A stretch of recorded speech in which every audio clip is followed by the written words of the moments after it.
Comienza en Es Radio, Es la Crónica de Fernando Delgado. Bueno, en principio desde Es Radio y Televisión Extremeña, feliz año. Hoy estamos sin invitado, bueno, invitado sí, pero el invitado es nuestro entrañable compañero, amigo, y yo ya tengo que decir casi hermano, Fran Murillo. Muy buenas, Fran. Don Fernando Delgado, feliz año a ti y a todo el equipo de Radio y a Mar, que la pobre mía la ha pasado con fiebre. Es que los años bisiestos son muy malos. Eso lo dijiste tú desde el principio, Desde el principio. Y tienes experiencia, supongo, en ello, de malas experiencias. Ha sido un año Yo que mi padre raro, era muy supersticioso y mi padre no le gustaban los años bisiestos. Y en una ocasión que estuvo por aquí, Camilo José Cela, no sé por qué le pregunté yo, dice, los años bisiestos ni mirarlo, ni verlo. Que pasen cuanto antes. Sí, Lo que pasa es que tarda más. Sí, y te queda siempre una remora de día, ¿sabes? Sí. El año bisiesto, pero bueno, ya se fue. Ha sido el año más largo, no solo porque sea bisiesto, sino en tiempo, porque este año 2016 ha tenido un segundo de más. No sé si lo sabías. Parece una tontería, pero sí. Para ajustar el tiempo a la rotación de la Tierra, durante un segundo, Canarias y la península hemos tenido la misma hora. Durante un segundo. Y ha sido un segundo más largo este año encima. Aparte de ser bisiesto. Un día más y un segundo más, como una condena. Aquello de si no quiere dos. No, la verdad es que, bueno, pasó y pasó. Yo tengo que decir personalmente que a mí este año bisiesto no he tenido ningún problema, gracias a Dios. Ni en mí, ni en la familia y demás. Pero sé que sí. Y como queremos, pero yo quiero tener un recuerdo especial de una persona, Fran, porque después se nos acumula la gente que se nos ha ido, pero el recuerdo es para un entrañable compañero, amigo, y que yo lo quería muchísimo, que hoy hace 2 años que es Jesús Cabeza. Ciertamente, sí señor. Que curiosamente mandé a hacer puñetas al que fue en aquella época gobernador civil o el delegado del gobierno, como se dice ahora, que actualmente es director general de la policía. Sí, señor, me consta. Pues al final no. Yo sé que estás empeñado en esa lucha personal y todavía no se ha conseguido lo del forense de guardia en la capital extremeña, en Mérida. Hará lo que les da la gana, como en tantas otras cosas. Y es que en Mérida no hay forense. O sea, están en Badajoz, es como si una plantilla. Y le toca trabajar como funcionario aquí a Mérida. Y vienen de 8 a 3 y Santa Pascua. Y después sábados y domingos ya no están aquí. No hay ninguno. Pero eso es cuestión de tipos de los políticos. Y los políticos tienen que luchar porque mejoren la situación de las ciudades. Pero hay veces que no es que no quieran, es que no saben. Y eso es lo peor. Cuando un político no sabe. O sea, que la ignorancia o el no saber, pero esto no, que no me estoy refiriendo a ninguno en particular, que seguro que algún político ya está con las orejas levantadas y diciéndole el de al lado, que siempre los hay, aquello de sobarle la espalda a alguno que otro, le va diciendo, Fernando ya ha dicho esto. Pues sí lo he dicho. Ha sido un año, además, en el que hay que lamentar muchas muertes, Sí. No solo a nivel nacional, sino también aquí en Mérida. Y tú has sido testigo de algunas de ellas. Hace 2 o 3 días, un entrañable amigo mío también, muy amigo, que es Manolo Gil, hermano de... Lo digo para sentarte tú que eres de Almendalejo. Era hermano de Chelo Gil, la mujer de Juan Ignacio Barrero. Éramos muy amigos qué sé yo lo conocí por el año 50 y tanto, cuando vine aquí a Mérida. Estamos hablando de hace casi 60 años, o sea que somos muy amigos. Éramos muy amigos. Y bueno, ha muerto. Y otro compañero mío, Emilio Marín. Y no sé, si empiezo ahora a echar cuenta, sé que son... la primera misa ha sido un entierro del suegro de Alex Caballero, que es la farmacia de Adolfo Díez, que antes... después ha sido ya de Alex Caballero, que estaban juntos con él, y el suegro ha muerto, y que además era un buen amiguete, era bastante mayor, tenían, me parece que si no 90, pues le faltaba un poco, o ya llegaba, y se sentaba con nosotros a ver la partida, en fin, que sí, Maximino Caballero, yo no sé si hace un año, ¿no?, que era también amigo, ha desaparecido mucha gente, la verdad, y que cada año, ¿para qué? Por las edades que tenemos, pues cuando éramos chicos no se nos moría la gente, pero cuando ya somos mayores empiezas a tener en tu entorno. Sí, Y, sí, es verdad. y también alguien, hombre, que tuvo para mí un recuerdo que también ha muerto. Y bueno, son recuerdos de siempre, de gente que las ves desaparecer, la ves que poco a poco ya no lo estás teniendo a tu lado. Y sobre todo uno se da mucho cuenta en las Navidades, que es cuando se junta la familia. Y es cuando faltan, se nota su ausencia. Y ahí es donde se nota la ausencia. ¿Me entiendes? O sea que eso, pero bueno, eso es algo que no...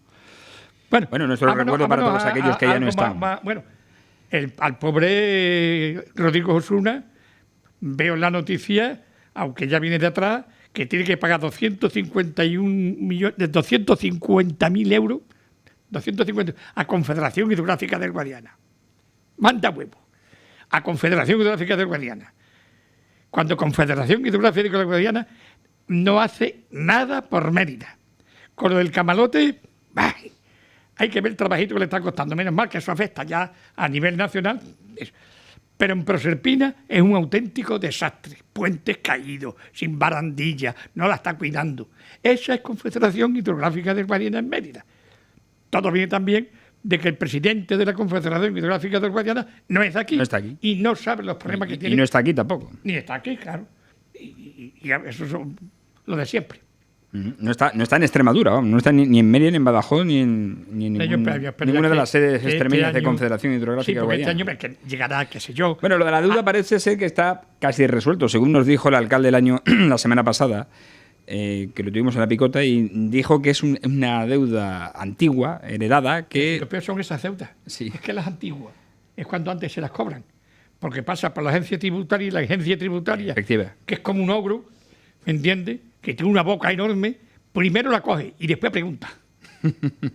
Sí, pero se queda con el dinero. Así es, efectivamente, porque de las transferencias del Estado que tiene que recibir el ayuntamiento, que es un dinero importante, son 600 y pico mil euros al mes, con el que se paga las nóminas, en fin, todas las transferencias del Estado. Pues de ahí le ha retenido ya ese importe, por lo que le detrae de lo que le corresponde ingresar esa cantidad, que es importante. El Estado es... Han pedido el fraccionamiento desde el ayuntamiento, ya parece ser que estaba negociado con la Confederación Hidrográfica Guadiana, y ahora están con la agencia tributaria pidiendo el fraccionamiento para que no se coja de golpe toda esa cantidad de dinero. Se la han cogido, me parece. Sí, pero están negociando para ver si la suelta y la pueden pagar de forma fraccionada. Cuando Hacienda coge un dinero no lo devuelve, como no vayas contra ella.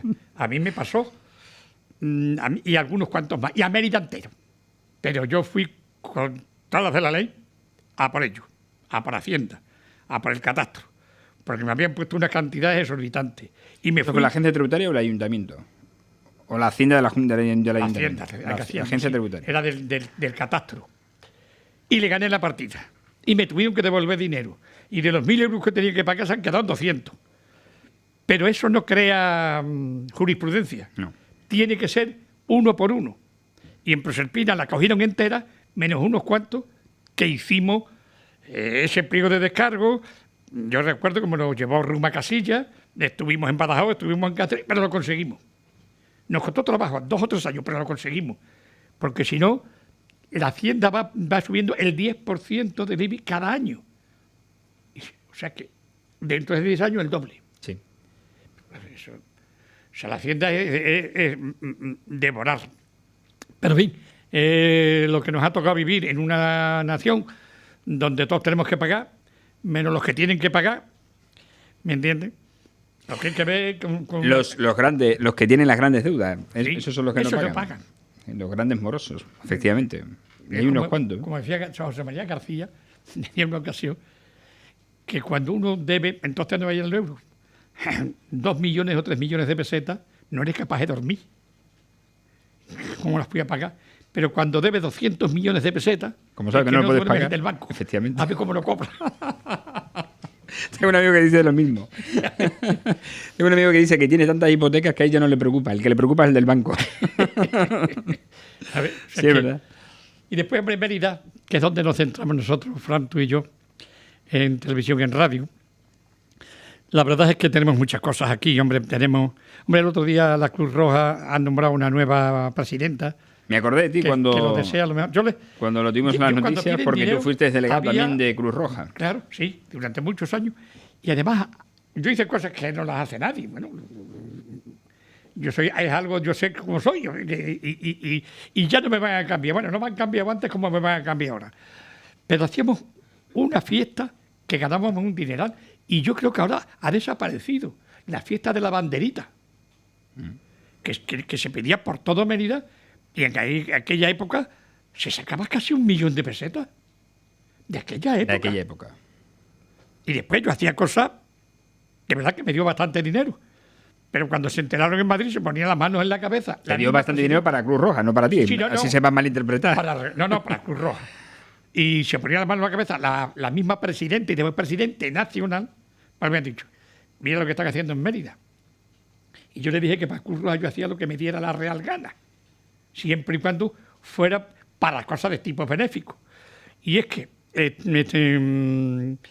Paco Gijón tenía una tienda de ropa interior y me propuso hacer en el Hotel Las Lomas un desfile De ropa interior, de ropa femenina. interior, de modelo, con su fraguita y sus sostenes, por toda la pasarela. ¿Qué año era? ¿Lo recuerdas? Así. ¿Qué año era? ¿Lo recuerdas? No me acuerdo, por el año 80 y tantos, 90. Estaba el de la Loma que había cola para entrar. y aparte de una buena entrada, la gente regalaba muchísimas cosas y hacíamos una rifa que encima allí se sacaba también dinero. Y lo hicimos durante 2 o 3 años. Y muy bien. Yo con la Rucoa tengo que reconocer que hicimos muchas cosas. Hombre, a mí me tocó hacer la peor parte de Cruz Roja. Tú estabas todavía cuando la Cruz Roja estaba militarizada. Militarizada, sí. Yo cuando me presentaba me decía, señor presidente, se cuadraban, me saludaban, y a mí me ponía aquello muy nervioso. Pues había capitán, que era Isidoro Gago, había tenientes, había sargentos, había cabos, y la tropa, eran sensacional, pero con su uniforme Sí, conseguí quitarlo. Aparte también del retrato de Franco que tenía, que también lo quité. Todavía perduraba Sí. en el despacho. Sí, uno me inquietó diciendo que por qué, que se me había hecho algo. Digo, a mí me ha hecho de todo, pero si tú lo quieres yo te lo regalo. Bueno, tú hiciste lo que hay en Proserpina, ¿no? De Cruz Roja, el puesto de socorro, ¿no? El puesto de socorro lo hice yo, el de Proserpina, sí. Engañé al ayuntamiento y al Cruz Roja. Sí, los engañé a los dos. Pero cuéntalo, porque dicho así parece que... Engañé a los dos. Porque el Cruz Roja valía 6 millones de hacerla. Y me daba la mitad entre el ayuntamiento y Cruz Roja. Y le dije al constructor, en vez de 6 millones, di que son 12. Me dan la mitad, 6 millones, y con esto pagamos todo y nos quedamos. Y se lo dije a una persona que era de Confederación, y era también el funcionario de Confederación, y era el que llevaba urbanismo y demás en el ayuntamiento, que era Alfonso Durán. Me entrañable, a mí también murió demasiado joven. Y pedimos al ayuntamiento 3 millones, con la factura que teníamos, otros 3 a la Cruz Roja, nos lo dieron, hicimos ¿La obra? la obra, y a la Cruz Roja de Mérida no le costó ni una sola peseta. Y así pagaste los 6 Y millones. así pagué. Sí, hicimos también otra, que lo pagó el ayuntamiento. Además, tu virtud es que encima lo contaste cuando se inauguró, ¿no? Sí, Lo dijiste. ya cuando ya no había solución. Porque engañar a Antonio Bel era difícil. A ver, sí. La verdad es que, bueno, son cosas que... Bueno, que tenemos también que hablar. Hombre, que yo me alegra muchísimo, Frank, que hemos sacado un poquito más que el año pasado del mochuelo. Sí, 100.000 euros. 100.000 euros. 100.000 euros, poco a poco. La verdad es que ha habido unos años con la crisis que ha coincidido, que ha ido bajando la recaudación y ahora, afortunadamente, ya desde el año Ha pasado remontado un se poquito. produce un Yo lo punto que- de inflexión del ya mochuelo- ascendente. Porque el mochuelo vino por mí. O sea, el mochuelo lo traje yo. Porque cuando estaba en la SER, en unas navidades como esta, estaba con Manolo Rodríguez, el hijo del Repi, y le digo, oye Manolo, ¿tú te acuerdas que había un programa? Él era muy chico ni había nacido. En Radio Juventud. En Radio Juventud de Mérida, que era la radio escuela de aquella época donde estuvo Julio Luengo, Manolo Pérez, en fin. Hizo una gran labor Radio Juventud. Una gran labor. Y hubo un señor que llamaba Marín, que era del País Vasco, que tiene algo por el estilo en el País Vasco, y carga usted con el mochuelo, y lo hizo un año, te estoy hablando del año 60. Fue un año nada más, pero tuvo un impacto grande. Después al año siguiente se hizo una cena de caridad, pero del mochuelo fue un año. Y se me ocurrió, y le digo a Manolo, vamos a hacer este año aquel programa del mochuelo en la SER. Y llamé a 2 o 3 personas que yo sabía que habían estado en aquella época y vinieron allí a la SER. Estuvimos un par de días y sacamos, no sé si fueran 100.000 pesetas o 150.000 ¿Estaba entonces pesetas. ya Guillermo Soto? No, Guillermo Soto no existía. Y hicimos el mochuelo. Y el año siguiente, Guillermo Soto, que tiene un olfato tremendo, me dijo, oye, Fernando, ¿por qué no esto lo hacemos? Encantado. Ya es tuyo el mochuelo. Para ti. Aquí en la SER. Y lo hicimos en la SER y tuvo una popularidad tremenda, no solamente a nivel provincial. Con muchos años, sí. Sí, en la SER mucho. Es que intervenían, estábamos hasta las 2 y las 3 de la mañana. E intervenía muchas veces hasta José María García, Perparo Parrado, Basilio Rogado, Fernando Ónega. Algunas veces intervenían en el mochuelo. A nivel nacional, eso daba una popularidad. Yo recuerdo que Rodríguez Ibarra se tiró de cabeza también en el sentido de apoyo. O sea, que hubo un impacto tremendo. Y ya continuó. El mochuelo son cosas que Mérida tiene que rescatar. Yo lo malo del mochuelo era más que... Pues fíjate, desde entonces 36 años, porque esta ha sido la 36ª edición. 36 años de mochuelo. Pues, señor. Y 100.000 euros, que fueron... Esas raíces las tengo yo. Y eso no me la va a quedar nadie, entre otras cosas, porque no me da la real gana. Claro, lo que yo he hecho no me lo va a quitar a mí nadie. Claro. Sí, pero es que hay algunos que dicen, esto lo hice yo, no, mentira. Eso es una vez como en una ocasión a Ángel Valadez, que le hicieron una entrevista a Ángel Valadez y le dice, hombre, tengo un amigo que me está siguiendo mucho y me está haciendo popular la palabra pecholata. Javier, en mi alma. Al día siguiente salí con un pecholata y le dije a Ángel Valadez absolutamente de todo. O sea, no estaba ni por medio cuando yo estaba con los pecholatas. Pero hay algunos que intentan, por alguna manera, cogerse a algo que tú has hecho. Yo hay una cosa que tengo muy clara. Cuando una persona hace una cosa, la alabo, la digo, y digo, esto lo hace. Es como decir que yo me apuntara a algo de televisión extremeña. No, mire usted, televisión extremeña, con sus defectos y sus virtudes, pero tiene muchísimo más virtudes que defectos, es de Fray Murillo. Él se lo guisa, él se lo come y él se rompe el alma. En este caso, con Maima, se rompe el alma todos los días. Claro, yo hay cosas que algunas veces pienso y digo, esto serían incapaces de hacerlo los periodistas ahora. Yo con mis amigos en sus cabezas nos íbamos casi todos los domingos a radiar partidos por ahí. Pero toda España, a través del presidente del Dieter Zafra, que era el gerente de la Dieter. Y que había perras ahí. Que había perras, el que nos los pagaba, pero nos pagaba los desplazamientos, pero no cobrábamos. Y dejábamos a la familia para hacer cosas. Cierto. Que era eso me lo has dicho tú, que te has perdido auténtica una vocación. gran parte de la infancia de tus hijos precisamente trabajando. Retransmitiendo partidos. Incluso en un domingo llegar a retransmitir 3 partidos. 3. El primero fue en Cáceres, a las 12 de la mañana, a las 11 de la noche, con el Imperio. El segundo fue con el Dieter Zafra en Sevilla. Imagínate las carreteras de entonces, que era a las 6, a las 5, a las 6 de la tarde. Y terminar allí nos tuvimos inmediatamente que venir a Mérida, porque era el trofeo, en aquella época de López de Ayala, era el trofeo de feria, a radiar el tercer partido aquí. Eso no lo ha hecho nadie, porque además era con un teléfono de magneto, que había que darle la vuelta, está así. Y tú no tenías retorno. Te oían. Pero tú no sabes si te estaban oyendo. Sí, y si se estaba saliendo, ¿no? Que incluso lo mejor podía dar esa circunstancia de que no se estaba emitiendo. Que se apuntó Julio Luengo y estuvimos radiando y después del partido él que tenía una rebaba de eso para despedirse no era capaz de despedirse, se tiraba media hora despidiéndose. Y ya cuando termina dice, sigue, que no se nos ha escuchado ni el partido ni lo tuyo.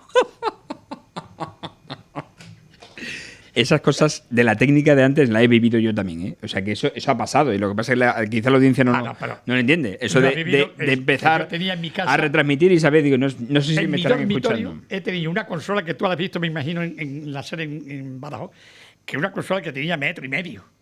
Esa la tenía yo en mi habitación, en el dormitorio, para poder levantarme a las 7 de la mañana, tenerla allí, enchufarla, para dar la temperatura y la noticia a nivel nacional. O sea, que lo hacías en pijama. Sí, señor. Sí, señor.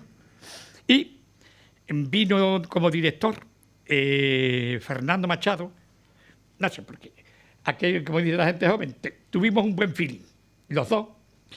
Estaba casado con una Forne, ha muerto ya Fernando Machado, era de las personas de más poder en la SER a nivel nacional, porque el padre Machado era director propietario de todas las emisoras que había en Andalucía. Sí, señor. Era un personaje muy importante dentro de la radio. Y este me trajo un Itame, que el Itame era como una caja de zapatos, que era un aparatito pequeñito. Que sustituía al monstruo aquel. Y era muchísimo mejor, muchísima calidad. Sí, hombre. Sí, señor. Aquí en Mérida hemos hecho muchas Que sepa cosas. que yo también he hecho informativos en pijama. También. Porque en la SER, en Almendralejo, la coloqué encima de mi casa, en un piso por encima de mi casa. Entonces, el informativo de las 7:50 me subía en pijama a hacer informativos, me bajaba, me duchaba, desayunaba y volvía otra vez a la radio. Diablo Eugenio Grajera. Sí, señor. O sea, que yo he hecho también informativos en pijama y con bata. La verdad es que sí, son unas épocas entrañables. Bueno, vamos a ver, tenemos aquí... ¿Qué podemos pedir para el año 2017? Bueno, pues, yo creo que a ver si el tren... Hay varios retos importantes. Después lo del cine María Luisa, en fin, algunas cosas de y una cosa muy importante, que aunque no se entienda o el mensaje no quede bien, es el DUSI, la Estrategia de Desarrollo Urbano Sostenible Integrado, que si bien son 8, 10 o 15 millones de euros a Mérida, para inversión en varios años, eso sí. Pero eso es importante. Se perdió la primera convocatoria.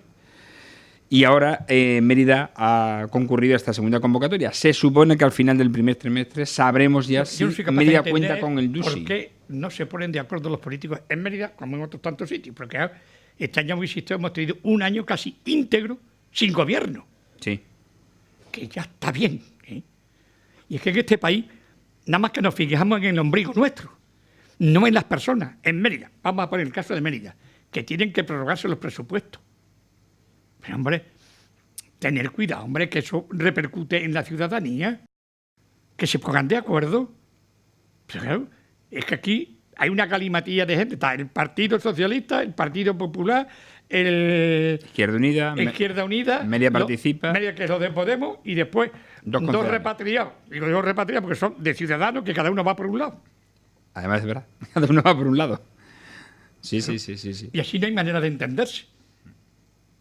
Yo no sé... Y el presupuesto lo van a tener que prorrogar con los perjuicios. Que eso conlleva, claro.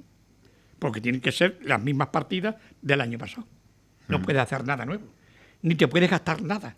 Yo creo que vamos a estar en un año igual que el año pasado, que se va a aprobar el presupuesto en torno al mes de marzo o abril, seguramente, y se va... Eso genera un problema. Que después también es una virtud. El problema es que no se ha podido gastar...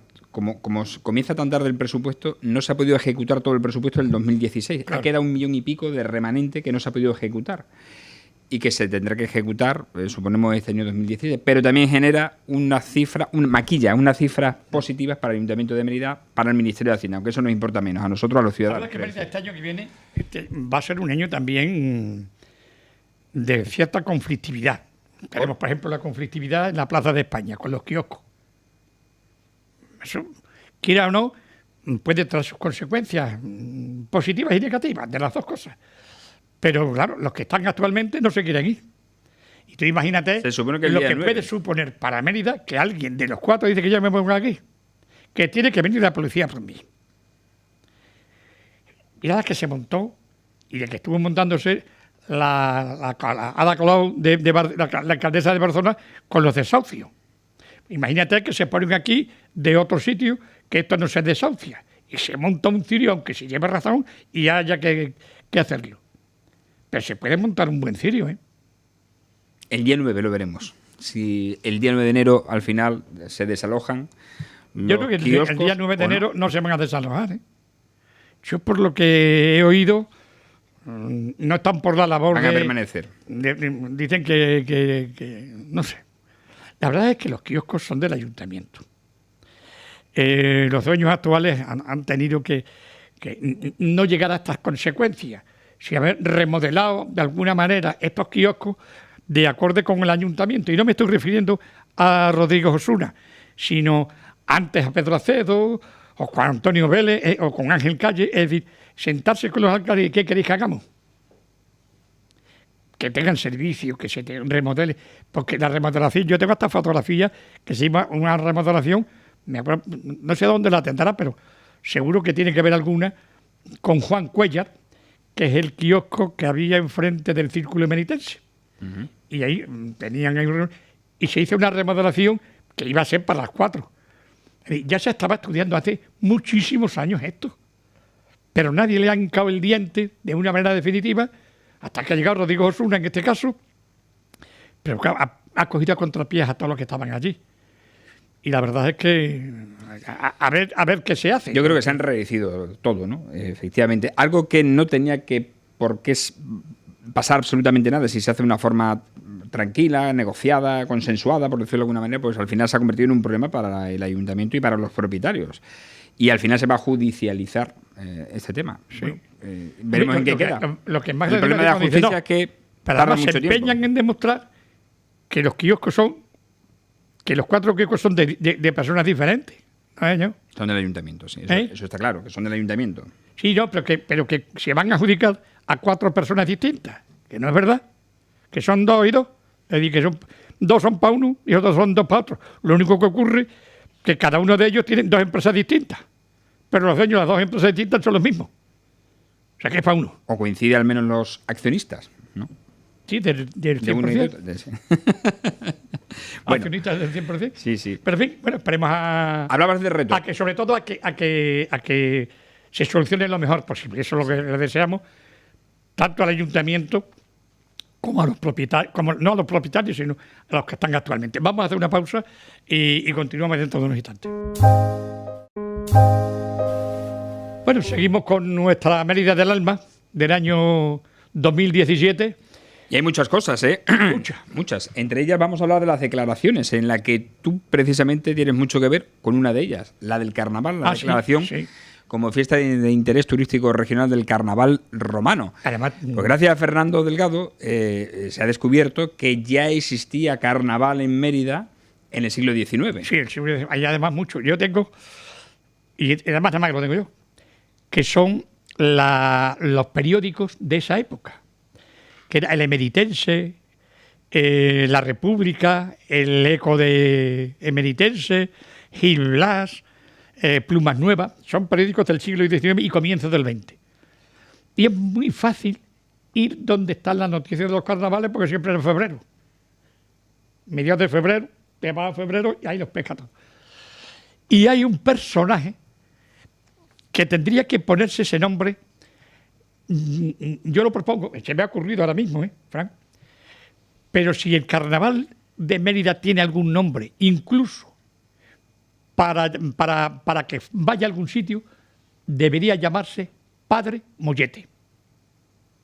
Porque fue uno de los precursores. Total. Estamos hablando del siglo XIX. El Padre Mollete era un chaval que después fue un personaje en Mérida importante. Tuvo un bar que incluso hasta el rey Alfonso XIII fue a tomar una copa allí. Se tenían tertulias, sí, un personaje. Y era Padre Mollete, padre porque se vestía de cura, para hacer el entierro de la sardina. Y estamos hablando del siglo XIX, final del siglo XIX. Y el Padre Mollete se identificaba totalmente con los carnavales, el comienzo, y lo daba por todo lo alto. Como tenía mucho dinero, pues lo hacía él solo, la sardina y todo, las copas. Y yo creo que si hay que poner un nombre a los carnavales, yo le pondría Padre Mollete, porque no hay mejor nombre en ese sentido, como personaje y todo. Antonio, ahí va esta invitación del Padre Mollete. Y efectivamente, yo le he dado a Antonio, me pidió Antonio, y estaría bueno, el primero Ahí- como cronista oficial. ¿De qué años aproximadamente puede Que yo tengo datarse los noticia inicios del del año. carnaval? No, el carnaval de la época romana, ¿eh? Sí, pero Pero vamos, que esté que yo tengo documentado, que noticia tenga documentación. 1880. Estamos hablando quizás de una de las celebraciones de carnaval más antiguas de España. Posiblemente. Sí. Y además, aquí hay que recuperar algunas cosas que las tiene Ángel Brí y debe tener las grabaciones. Porque hay un pregón único de Antonio Mecero, que toda la plaza estaba llena, y yo no me he reído más en mi vida. Después me lo llevé a la SER. Estuve charlando con él. Pero es que los pregoneros que Antonio Vélez trajo aquí eran únicos. Que se trajo a Carlitos Herrera, se trajo a Ramoncín, a Joan Manuel Serrat. O sea que aquí ha habido gente de una importancia. Bueno, Badajoz entero se venía aquí a Mérida. Y después yo creo que se politizó un poco el carnaval y ahí es donde yo creo que ahí, no sé, se fue diluyendo poco a poco porque no había una persona en Mérida que no se vistiera. Todo el mundo se vestía. Y desgraciado el que veía por la calle no se vistiera. Fue el auge, es el resurgimiento de los años 80, ¿no? Del Pero que principio de había los que 80. mantenerlo y no se mantuvo. Y no se mantuvo, sí, es cierto. Y Badajoz sí lo mantuvo. Y Badajoz Y lo cuidó. cogió las riendas y lo cuidó. Badajoz en ese sentido es más... sus cosas las hacen mejor que Mérida. Hay que reconocerlo. O sea, no... Por ejemplo, si tiene una estatua en Badajoz de Iván Marugán como creador y el que hizo Badajoz, Iván Marugán es emeritense. Y aquí no le tenemos, yo creo que ni una calle. Es verdad. ¿No? Si yo tenía que tener una estatua enorme en la rotonda De la agricultura. de agricultura y con un dedo mirando así para allá. Poco diciendo, Allí me fui. allí me fui. Pero que sí, pero que además no pasa nada. Sí, yo recuerdo, esa guerra de Badajoz Y Mérida. y Mérida es un poco ficticia. ¿eh? Yo me acuerdo que jugadores que han venido aquí de Badajoz a jugar en el Mérida tenían peñas aquí en Mérida con sus nombres, muchos de ellos. O sea, que esa disputa han sido últimamente, ¿me entiendes? Más de aquello de puta Mérida y puta Badajoz, que es una gilipollez como la copa de un vino. Que, por cierto, yo no sé ahora sí, pero vamos, el himno de Badajoz, ¿sabe de quién es? No. De mi padre. Mi padre compuso el himno del Badajoz, que por cierto es muy malo. El himno, vuelva. Yo creo que es lo peor que ha hecho mi padre. Que escribía maravillosamente, pero ese himno, yo creo que no le salió muy bien del todo. En fin. Claro, yo ya critico a mi padre, después de chino puedo criticar a quien me dé a mí la gana. Y no sé si seguirá el himno, yo creo que sí. Durante muchos años a mí me han mandado cintas incluso.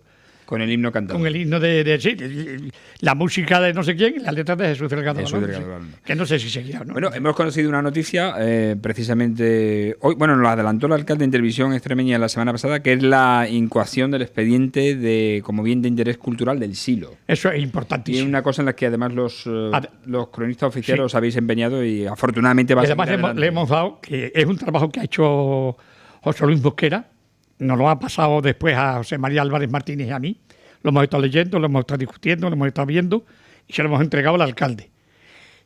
Me parece que yo te lo mandé también a ti. Sí, lo tenemos. Y es exhaustivo. O sea, que eso hay que respetarlo, porque todo lo que hay dentro está en perfectas condiciones. La maquinaria y todo. Todo. Luego, que sea de interés cultural significa que aunque alguien lo compre, no lo puede tocar. Y eso es importantísimo. Porque ya está bien que en Mérida se nos haya ido el cuartel, se nos haya ido el matadero, se nos haya ido la corchera, sin tener algo que recordar. Es decir, por ejemplo, la chimenea en la corchera. No te puedes imaginar las oficinas como eran del matadero. Eran de madera noble y era una auténtica preciosidad. Lo mío es una preciosidad por el recuerdo entrañable de tantos miles de personas que han estado en el cuartel de artillería, entre ellos mis hijos. Yo juré bandera ahí, ya siendo mayor, no ha pedido jurar bandera, porque me fui en el servicio militar en el año 50 y tantos a Badajoz, caí enfermo, casi me muero, Y estuve 6 meses haciendo la mili, 6 meses, imagínate, 6 meses en un hospital, y me dieron por inútil temporal, hasta total, y no pude jurar bandera. Y un día con mi hijo Adolfo, le dije al coronel, que era muy amigo mío, que me gustaría jurar bandera, encantado. Y tengo además la fotografía de la jura de bandera, yo muy preparado, muy guapo, besando la bandera de España. No con los gilipollas esos que dicen que se quieren independizar. Esa es otra historia que veremos en qué acaba en este año ¿Qué va a acabar? 2017. No sé. Esos son los analfabetos que hay en Cataluña. Con la gente tan buena que hay en Cataluña, han tenido que mandar todos los analfabetos que hay. Decía que hay retos muy importantes para 2017. El tren y el ferrocarril es También importante. es importante. Por cierto, que de nuevo ha vuelto la polémica política, que al final en Posonia casi todo, y es una lástima que en eso no se pongan de acuerdo. Lo digo porque el Pacto por el Ferrocarril ha marcado un guión consensuado, se supone, con todos los grupos políticos, de cómo deben ser las prioridades del ferrocarril de Extremadura. La línea del AVE, la línea por Ciudad Real, de Mérida, Badajoz, Mérida, Ciudad Real, la de Sevilla, en fin. José Antonio Monago en una entrevista al diario hoy ha dicho que prefiere que se haga antes la línea o el tren de altas prestaciones que tiene que venir Cáceres, Mérida, Badajoz, antes que la de Ciudad Real. Yo creo que ambas no son incompatibles y ambas son importantes para el desarrollo de Extremadura. Anteponer una u otra, yo creo que tampoco aclara, lo que tiene que nos hacer beneficia a ninguno. Es que, para que nuestros oyentes y telespectadores nos entiendan, desde Madrid a Mérida es una Y. Una rama que va por Plasencia, Cáceres y Mérida. Y otra que va por Ciudad Real, Alcorcón. Y enlaza con el AVE de Sevilla. Con el Morchón. Don Benito Villanueva y Mérida. Son imprescindibles las dos. A mí me da lo mismo que sea una que la otra. Pero las dos. Pero que haya las dos, pero que ya, y en cuanto al AVE electrificado, eso sabemos que va a costar mucho trabajo. Vamos al tren de alta velocidad, que es bueno, que aunque no electrificado, por lo menos va a 200 por hora, no a 30 como ahora. Mejor que lo que tenemos ahora, seguro. No, que mira, si es que ahora van a 30 por hora. Seguro. Pero yo creo que son todas las líneas y yo creo que hay que exigir todas, no decir primero una. Bueno, si hay que hacer una, evidentemente primero, y después la otra, se tendrá que hacer, pero cuanto antes. No renunciemos. No renunciemos a esas prioridades que se marca el Pacto por el Ferrocarril. La única comunidad autónoma que no tiene el tren de alta velocidad. La única. Y ni un solo kilómetro de vía electrificada. Y ni un solo kilómetro de vía electrificada. Es tremendo. Sí. Y además, hombre, también es importante el desarrollo interior del ferrocarril, que nos conecten bien con el sur. Hemos tenido la mala suerte de no tener ningún ministro de fomento aquí en Extremadura, que eso influye. Yo me acuerdo en UCD que tuvimos 3 ministros de sanidad y aquí tenemos hospitales por todos sitios. Bueno, de aquella época, efectivamente, data el hospital de Llerena, el de Mérida. Claro, y el de Zafra. No, el de Zafra fue posterior. Llerena, perdón, el de Llerena. Hubo una disputa entre Zafra y Llerena y tal, y se fue a Llerena. El de Mérida, Don Benito Villanueva, se remodeló muchísimo. El de Badajoz, el Infanta Cristina de aquella época, antes era el materno. Sí. ¿Por qué? Porque estuvo de ministro Enrique Sánchez de León.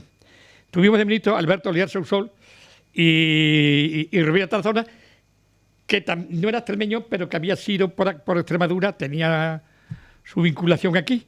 3 ministros de sanidad, pues teníamos ciertas prestaciones, claro. Yo me acuerdo en una ocasión, aquí en Mérida, y además no se me olvidará en la vida, me llamó Alberto Liar, yo siempre he tenido una amistad, y mi padre con ellos, hasta el punto de que, como tú sabes, mi libro de la Guerra Civil me lo prologó él. Y Alberto Liar no prologa una cosa cualquiera, eso te lo digo yo. Y me dice, Fernando, conmigo, que vamos a ver cómo está el hospital. En el hospital no había nada, era el edificio y los médicos, que sí estaban ya, es decir, los jefes de servicio. Mi amigo Vicente Guillén, Felicía, muchos de ellos. Bueno, en una mesa grande, lo único que habían eran unas tazas y una cafetera que servía una enfermera, que no se me olvidará el nombre, que se llamaba Flavia, que la mandaba Adolfo Suárez. era como su mano derecha en la cuestión de sanidad.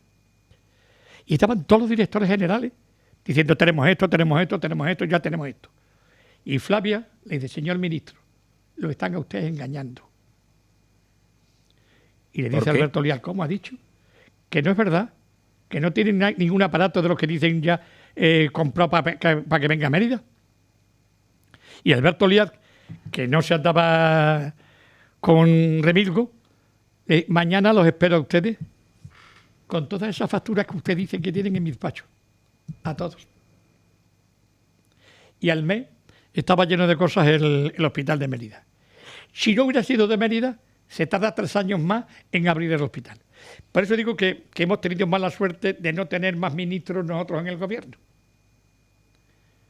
Sí que influye, sí es cierto, totalmente. Bueno, y este año... Y echo de menos, que me perdone todo el mundo, pero que echo de menos a un individuo como Juan Carlos, coño. Juan Carlos Rodríguez Ibarra, que ese sí pegaba voces, ¿eh? Y no se andaba con dobleces.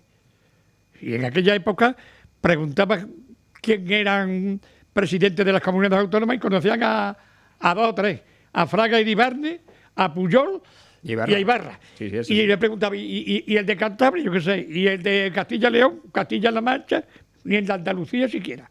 Que no, nada más. Claro, y eso tenía su importancia. Claro.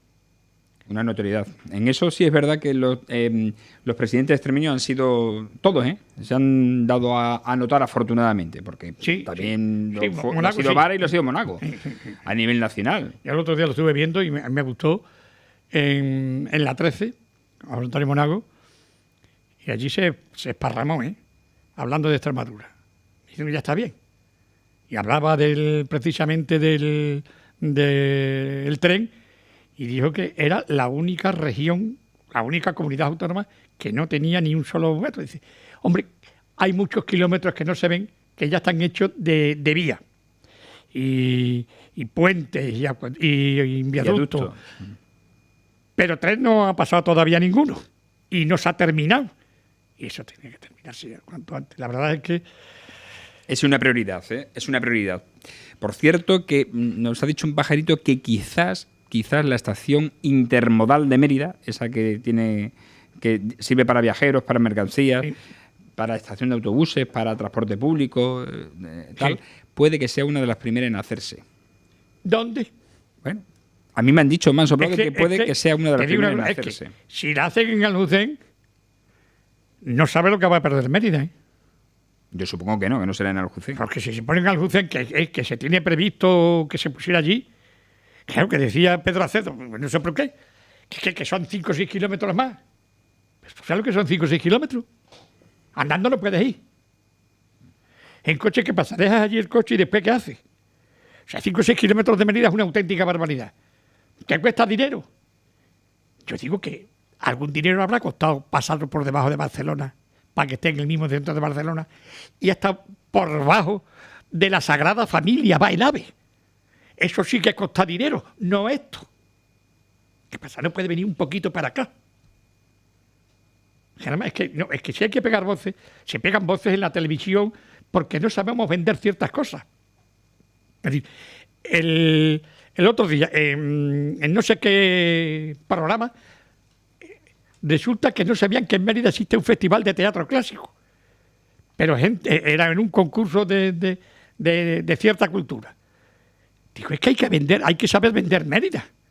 Y el Festival de Teatro Clásico se vende, gracias a Dios, lo está haciendo muy bien el actual director. Pero hay que seguir vendiéndolo.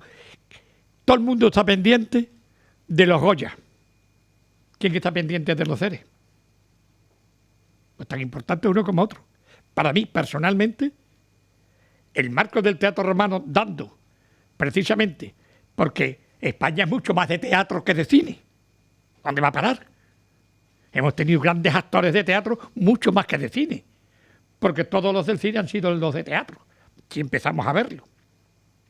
Todos han tenido su base teatral, han comenzado en el teatro. Claro. Los de cine. Entonces, vamos a darle la importancia que tienen los Ceres aquí, pero una importancia buena. Y eso hay que saberlo vender, hay que gastarse algún dinero, pero hay que sentarse a comer con los directivos de Radio Televisión Española, hacerse amigo del amigo, lo que se llama, lo que hace todo el mundo.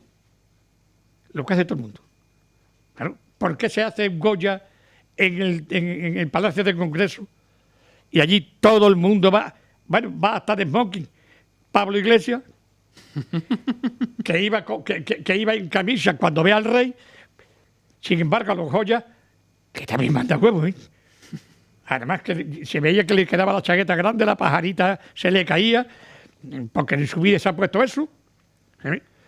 Claro, sí, porque todo esto, que se creen tan plojes, porque son universitarios, porque son profesores universitarios. Son algunos de estos profesores que son politólogos, que han sido alumnos, que han terminado la carrera y después se han hecho de dignidad allí, pero vamos, que tampoco han hecho ninguna cosa del otro mundo. Que no se han destacado como Tierno Galván, por ejemplo, como profesor, o como Unamuno, como alguna cosa. Eso nada. No nada. O sea que, y eso hay que... Bueno, pues hablando de retos, tenemos también ahí el festival que se ha pedido el Patrimonio Inmaterial de la Humanidad del Festival de Mérida. Esto se conocerá dentro de bastantes años, porque ahora se inicia el expediente, todavía no está metido, en fin, que queda todavía... Yo tengo un material importante en casa, del festival. Sí, sí. Bueno, hasta el punto de que el 90% de una exposición que se hizo en el museo, en la parte del Museo Bajo, que iba... es como un túnel que va a dar al Teatro Romano, desde el museo. Y las vitrinas que había allí, pues 70-80% eran de mis documentos que tengo. Sí, en los festivales. Que, por cierto, se quisieron quedar con ellos. Mira, Fernando, nos quedamos y digo, eso no te lo crees ni tú, vamos. Para acá. Lo recogí, gracias a Dios, todo. A los 2 o 3 años, los documentos que se quedaron allí desaparecieron, Frank. Porque ya se había roto todo lo que era del festival. Yo me quedo con esto, porque aquello ya era un desastre y se perdió prácticamente mucho del material que tenían allí. No quiero dar nombres, pero sé cada uno de ellos los que apañaron más de un documento de ese tipo.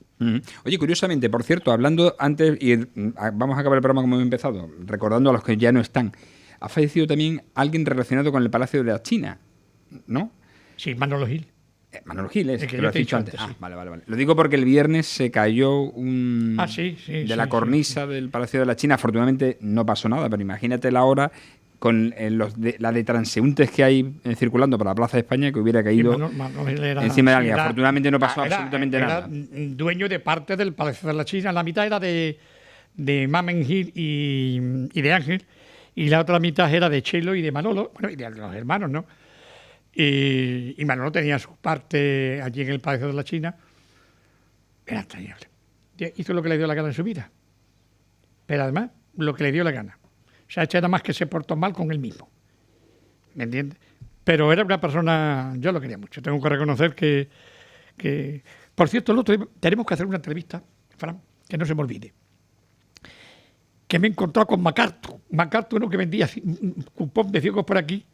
Y me ha dado una alegría tremenda verlo. Yo creo que se había muerto. Digo, se habrá muerto por ahí, estará por ahí enterrado por algún sitio que no lo conoce a nadie. Bueno, un cuarto, un preparador, tío, por la calle Santa Eulalia, digo, ¿cómo, MacArthur? Y me ha dicho que está me ha dado el teléfono y todo, en una residencia de mayores en Don Álvaro. Tiene una buena paquita. Que los ciegos tienen una paquita muy regular, ¿eh? Sí la tienen. Y el hombre, pues ya está en un sitio adecuado. Estoy dándole la espalda a Mar. ¿Y qué te estás diciendo? ¿Que ya tenemos que ir terminando? Efectivamente. Que, por cierto, Mar es muy guapa, la verdad. Pero no la respetan. No. Los microbios se la han llevado por delante. ¿Sabes? Se ha pasado con 40 de fiebre unos pocos de días de las vacaciones que tenía. Tenemos qué pena, ¿eh? Para un día que se coge al final. Son los bisiestos. menos mal que terminó. Pero estamos teniendo una incidencia de la gripe muy acusada este año, ¿eh? Hemos superado el mínimo basal que se había establecido y parece que vamos a tener una gripe muy pronunciada. Yo me vacuné, pero muchas veces las vacunas tampoco respetan nada. Pero vacunarse me vacuné, yo me vacuno. soy de alto riesgo. Sí, es bueno. Sí, Es sí. bueno, sobre todo en personas como tú, que en grupo de riesgo hay que vacunarse. Sí, es cierto. Bueno, nos vamos, ¿no? Que Sí. comenzamos el año muy bien, que esperemos que lo acabemos igual. Y bueno, ya tendremos aquí el próximo lunes a alguien. No sabemos a quién todavía, porque normalmente suelen ser políticos destacados los que nos cuentan cosas, pero tenemos que empezar en televisión también. Yo tengo ganas de hacer esas entrevistas como MacArthur, esos personajes tan entrañables de esta ciudad que me recuerdan. Porque muchas veces dicen que copia fulanito a Beltranito. Hombre, si copia es de un tío que es bueno, bendito sea la copia, hombre.